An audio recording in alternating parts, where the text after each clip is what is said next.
दर्शक श्रोताहरू, यति बेला भुन्टी सिरियलमा पनि भुन्टीलाई जसले पहिले अन्याय र अत्याचार विरुद्ध यानि कि अब खानासम्म नदिएर भोकभोकै लडाएर पेटको गर्भसम्म दुवाउने यी पापी अपराधीहरूको उल्टो दशा सुरु भइसकेको छ। हो साथीहरू, अब यति बेला बालकुमारीकी आमा छोरी पनि मिलेर भुन्टीलाई कतिसम्म गरेका थिए भन्ने कुरा त हामी दर्शक श्रोताहरूले देख्दै आइरहेका थियौँ भने यति बेला फेरि संसारकै खुसी मिल्ने थियो, अस्ट्रेलियाको पेयरवाला केटासँग विवाह गर्न पाए भनेर निकै धम्की र घुर्की लगाइरहने भूमिकाको पनि उल्टो दशा सुरु भइसकेको छ। हो साथीहरू, भुन्टीलाई कतिसम्म गरिथिन् र कहाँसम्म पुर्याएकी थिइन् भन्ने कुरा हामी दर्शक श्रोताहरूले देख्दै आइरहेका थियौँ भने यति बेला अब भूमिका पनि स्वयं भुन्टीले बिताएर आएका दिनहरूमा प्रवेश गरेकी छिन्। हो साथीहरू, पक्कै पनि यो भनेको आफूले गरेको कर्मको फल यति बेला भूमिका स्वयं आफैले भोग्दै आइरहेको दृश्य हामीले यति बेला देख्न पाएका छौँ। हो साथीहरू, अब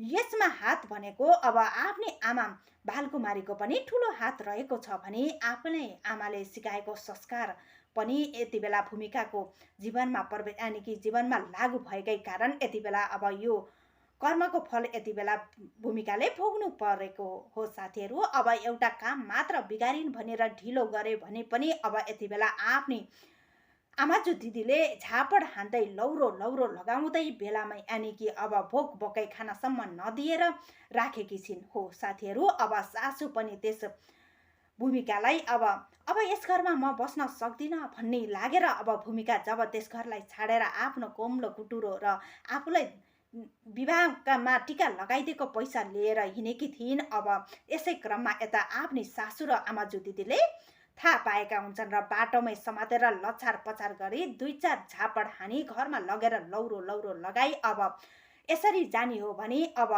यो घरमा यानि कि अब आएको 2 दिन नहुँदै घर र यानि कि पैसा र धन सम्पत्ति चोरेर यसरी हिँडी भनेर गाउँभरि हल्ला गरिदिन्छु, होइन भने हामीले भने अनुसार नै तैँले चल्नुपर्छ, तेरो इच्छा अनुसार केही पनि चल्ने छैन यहाँ भनेर यस्ता धम्कीहरू दिइरहेको दृश्य हामीले देख्न पाएका छौँ।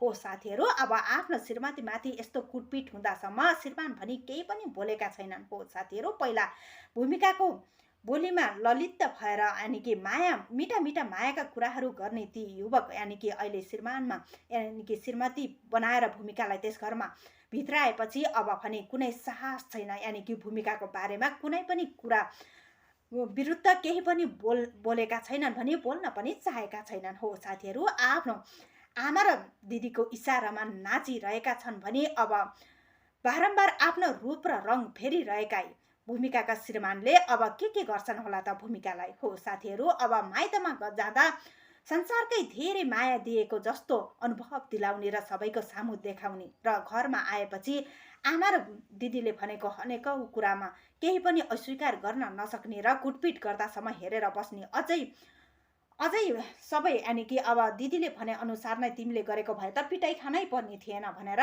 रात यानि कि चिसो रातमा समेत एक्लै बाहिर बसी यानि कि रात कटाउन थालेकी छिन् भूमिकाले। हो साथीहरू, अब आफ्नो श्रीमानलाई झ्यालबाट च्याउँदै ढोका खोला न भन्दा समेत दिदीले भोलि मलाई गाली गर्नुहुन्छ भनेर अब यसरी दिदीको इसारामा नाच्ने श्रीमानले अब ढोकासम्म नखोलेर आफ्नै श्रीमती थरथर कामदै बाहिर जाडामा बस्दा समेत यानि कि मनसम्म खाएको छैन। हो साथीहरू, अब भनी पक्कै पनि भूमिकाले आफूले सोझी भाउजू भुन्टीमाथि गरेको अन्याय र अत्याचारको बदलामा नै यो भोग्दै आइरहेको हुनुपर्छ। हो साथीहरू, हजुरहरूलाई के कस्तो लाग्छ? के साँच्चै भूमिकाले यस्तो दिनहरू गुजारिरहेको देख्दा हजुरहरूको मनमा आनन्द उत्पन्न भएको छ? के लागेको छ त साथीहरू? के साँच्चै नै अब भूमिकाले दुःख पाउनै पर्छ भन्ने हामी दर्शक श्रोताहरूको मनमा अब यति बेला यस्तो अवस्थामा भूमिकालाई देख्दा आनन्दको विषय यानि कि कसलाई आनन्द लागेको छ त साथीहरू? हो साथीहरू, अब भने भुन्टीले सदाका लागि त्यस घरमा छाडेर यानि कि सुकुमायाले साथ सपोर्ट दिने भएकी छिन् भने अब सुकुमाया त्यस घरमा प्रवेश गरेपछि अब भूपेन्द्रको परिवार सारा थरथर काम्न थालेका छन् भने अब भुन्टी पनि चाँडोभन्दा चाँडो भूपेन्द्रसँग सम्बन्ध विच्छेद गर्न चाहन्छन् भने अब आधी सम्पत्ति लिएर मात्र त्यस घरलाई सदाका लागि त्याग्न चाहन्छन्। हो साथीहरू, हजुरहरूको हजुरहरूलाई सुकुमाइले गरेको यो निर्णय कस्तो लाग्यो त? हामीले ल्याएका रिभ्यू भिडियो हजुरहरूलाई के कस्तो लाग्छ? हजुरहरूको मनमा लागेको जिज्ञासा पनि तल हाम्रो खाली कमेन्ट बक्समा राख्न नभुल्नुहोला। साथै हामीले ल्याएका यस्तो रिभ्यू भिडियो हजुरहरूलाई यदि मनपर्छ भने हाम्रो यस च्यानललाई सब्स्क्राइब पनि गर्न नभुल्नुहोला।